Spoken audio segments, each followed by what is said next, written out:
Lions fans are excited about a blowout win, but they shouldn't be too excited about the latest updates from the defense that we're about to see. And, as if that wasn't enough, a veteran of the Lions' offensive line, who was once crucial in many games, is now in questionable shape, and now the Lions must make a decision about this situation. Don't miss any detail of this analysis full of surprises.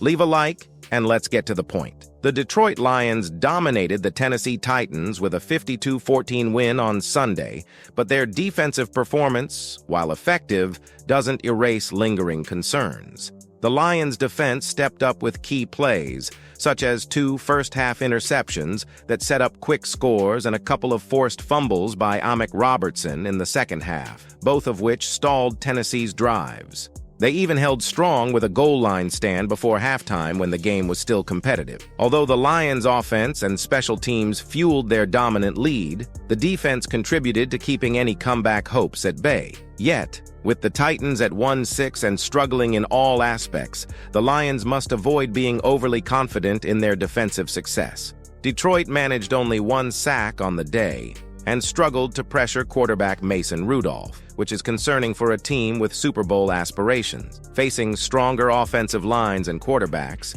this lack of pass rush could easily be exploited. As the trade deadline nears, General Manager Brad Holmes may need to target defensive upgrade. Head coach Dan Campbell praised the depth players who have stepped up, especially with injuries impacting the lineup. We have a lot of guys that are picking up slack. They know they are not just there to be a placeholder. You can't be a liability. You can't be, Campbell said, acknowledging contributions from players like Trevor Nowatzki, Al-Quadin Muhammad, and Jalen Reeves-Maybin, who filled in effectively due to Malcolm Rodriguez's injury. Despite these efforts, relying heavily on depth players to sustain defensive strength may not be viable for a deep playoff run. With potential for further injuries, Detroit could struggle to maintain a next-man-up mentality. The Lions are on a 5-game winning streak and have momentum, but a strategic addition or two on defense could be crucial to solidifying their contender status. What do you think of this Lions defense? Let us know in the comments, and get ready,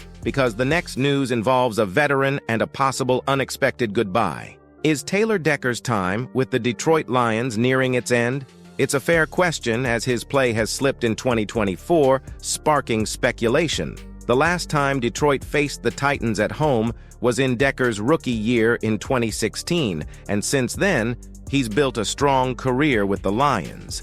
But at 31, with noticeable dips in performance, fans are wondering if this is the beginning of the end for the veteran left tackle. Decker has allowed 15 pressures and 6 sacks this season, including 2 last Sunday against the Titans when Arden Key beat him twice. This puts him on track for his highest sack total in a single season. He last allowed 6 sacks in 2019, but over an entire year. It's been a rough stretch with 6 sacks in 7 games, which would be concerning for any veteran lineman. However, it's not all doom and gloom. Much of the pressure Decker has allowed came in just a couple of bad outings, like his struggle against the Vikings when he allowed nearly half of his total pressures for the season. Outside of those games, he's averaged about 2 pressures per game, a manageable number that doesn't even put him in the top 20 for tackles across the NFL. Decker may not be at a Pro Bowl level, but his overall play has been solid for most of the season. With several games left and a contract that runs through 2027, it might be too early to write him off. While he'll need to adjust to stay competitive, Decker has shown enough resilience that it's worth seeing how he rebounds before making any conclusions about his future in Detroit. Now, let's be honest. The Lions have everything they need to go far, but this defense needs to be more solid to reach the Super Bowl. As for our veteran offensive lineman, he can still deliver, but the team needs to carefully evaluate how much he helps or hinders. To follow every step of this journey, subscribe and don't miss the next updates.